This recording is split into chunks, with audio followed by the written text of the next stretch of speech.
Several states, some 30-something states, have banned books like the 1619 Project. What would you like us to understand about that? Well, healthy societies don't ban books.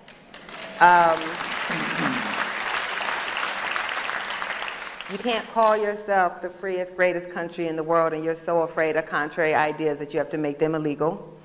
If this were happening in Cuba or Saudi Arabia or China, we would know very well what to call it, but somehow we're accepting of what's happening here, right? I mean, again, look at Texas.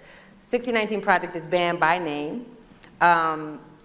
Teachers are being removed, educators are being removed, students are being encouraged to report their educators.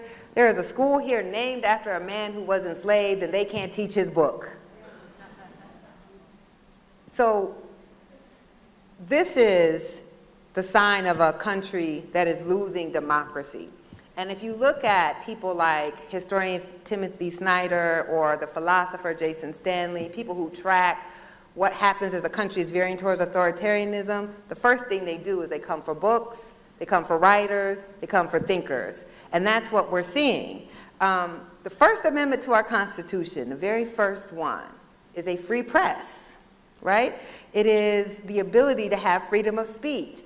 Now, our founders, I don't give them credit for a lot. I mean, they were largely enslavers, so, but in their divine wisdom, they did understand that you cannot have a healthy democracy if you cannot have the freedom to read and to think and to express yourself without the state abridging that. It's one thing for a parent to say, I don't think this is appropriate for my child. It's another thing to use the power of the state to restrict what can be taught and what can be expressed. And what's clear is if they had a better argument, they would make it, right?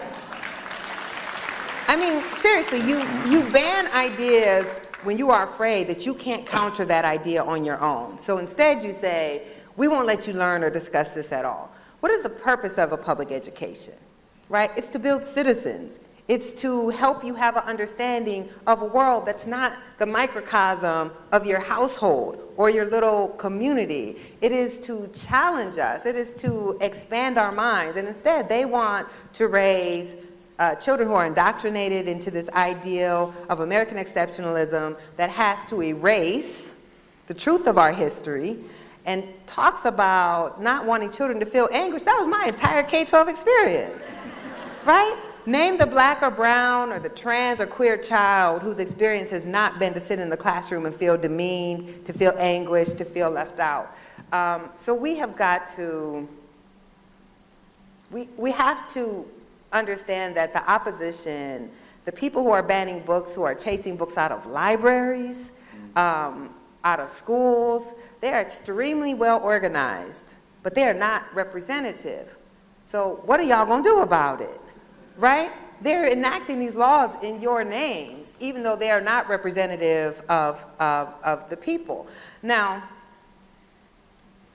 of all the awards I've won, though, I will say, having people like your great senator, I won't name him, but y'all know who I'm talking about, right? And all these other politicians seeking to actually ban a work of American journalism. I said this last night, I'm a bad bee, but I'm not that bad, right? Like, come on. Like, I could have never imagined when I published the 1619 Project that the president, former president of the United States, would castigate the project. It's been mentioned in both of Donald Trump's impeachment trials. I still don't know why.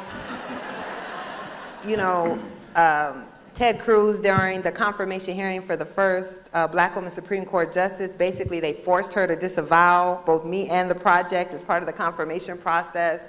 To think that a work of journalism could be that fearful, right? To have all of these powerful men, mostly, but not just men, trying to malign it and ban it.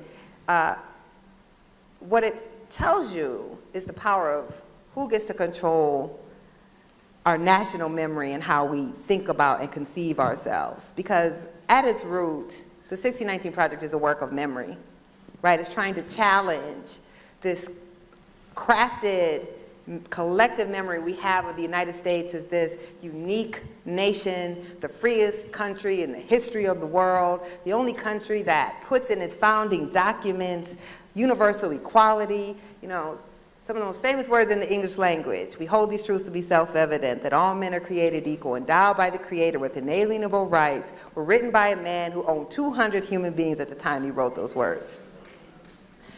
And so we have to learn a history that shaves all of that off. And that is to justify power, to justify hierarchy, is to justify the inequality that we see. And so that is why you see this type of power coming up against the project. I've written about racial inequality for 20 years. None of them people cared about what I was doing when I was writing about school segregation and housing segregation and policing. But it's when I go to the core of how we collectively understand our country, that is when the greatest power in this nation will come down against this project. And so I actually see that as my greatest badge of honor, frankly.